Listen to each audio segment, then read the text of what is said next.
And our name just came from, it was just sort of luck. I mean, I think for a while we were really reluctant to discuss the origins of the name because we thought it wasn't cool or it wasn't what people would expect. But the truth about our name is it came from an internet name generator. And so it was Tokyo Police. And we were like, oh, okay, that's kind of cool. And it was some other word. And so we added in club because we liked like this unified idea of a group of people. So that's where our name came from. And then entering all the other clubs. And, yeah, I think they got it from us. Well, I mean, in grade school you have to take music, and we went to high school, and it was just a natural. It was a course that the four of us wanted to take, and we just sort of. Well, we all took the course together, and then it wasn't until midway through high school that we actually formed a band outside of school, and then it wasn't until the last year of high school that the four of us formed Tokyo Police Club, as we are now. So there wasn't really. I guess the start of it was just to do something with our time, and growing up in a suburban town, there's not a whole lot to do, so you found the other four guys that played music and decided to make a band, and then it just sort of grew from there. Well, I guess it was always a passion listening to music and discovering new bands. Probably started in the summer of grade 8 to high school was the first time I went to a show, and that was Radiohead at Molson Park, which I think is now gone. What year was that? It was 2001, I think, or 2000. Was it like a Kid A concert? Or? Yeah, it was just after, it must have been 2000. So now I'm getting the dates confused. It must have been 2001 or 2003. One of the two. It was, yeah, it would have been just after Eugene or on that tour. It was, because there was unscrupulous vendors selling knockoff shirts outside there.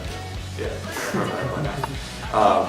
And that was the first show that we had gone to, and we all went to it. It was the summer of grade 8, and we were moving on to high school, and let's go to a show. That was the show, and I think it, anybody who's been to a Radiohead show knows the power of it, and for it to be your first concert was sort of horrible because it makes everything else look terrible. Every other concert you go to, it's like, yeah, it's good. It wasn't Radiohead. The one that I got into was Amnesiac at the time. It was just the album that had come out around that time. Kid A had come out too, but for some reason I really gravitated towards Amnesiac. It just had more, I guess, raw sound for some of the things that I connected with. I know Kid A is a cool statement as a whole album, but the songs on Amnesiac I was really drawn to. But now I think In Rainbows is probably my favorite record. Just sounds good.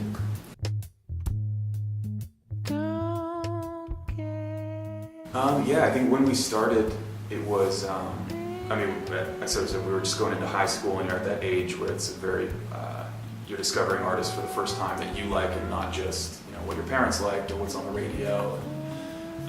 That was around that time for us. And what were some of the first artists? A friend of mine at the time, actually a guy who was in our first band, speaking of Radiohead, was like, hey, you have to listen to this song. And we put it on, and it was Paranoid Android was the first kind of song. You're like, well, that's cool. And then going further into high school for a band was when the garage rock revival sort of happened, and the White Stripes started gaining momentum, and the Hives were out there, and the Strokes, and any band with a "the" pretty much was like, oh, that's a sweet sound, and it seemed really close to what we wanted to do and what we were drawn to musically, and like our taste in music was very similar to these bands, and yeah, that's probably where we collected all these influences and said, all right, cool, let's make our own band based on this. And that was probably 2002, 3, 4.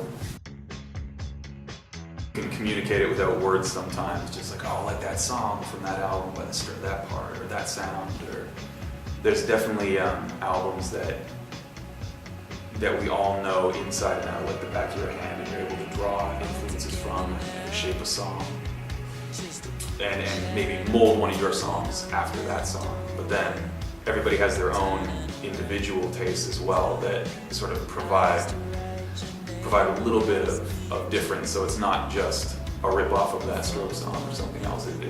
It's enough of a diversion or enough of a difference for it not just to be the same song.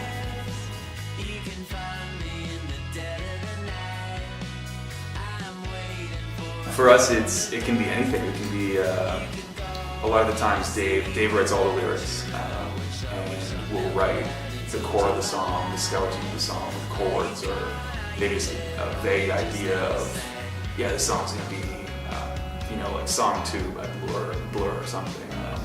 Or it can be something as easy as Greg doing a cool beat and us saying, hey, that's sweet, we need to make a song on that, or anything really. If something sounds good, we'll find a way to make it into a song, whether it's making an existing song, adding those things to an existing song, or taking a cool element and making a song around it.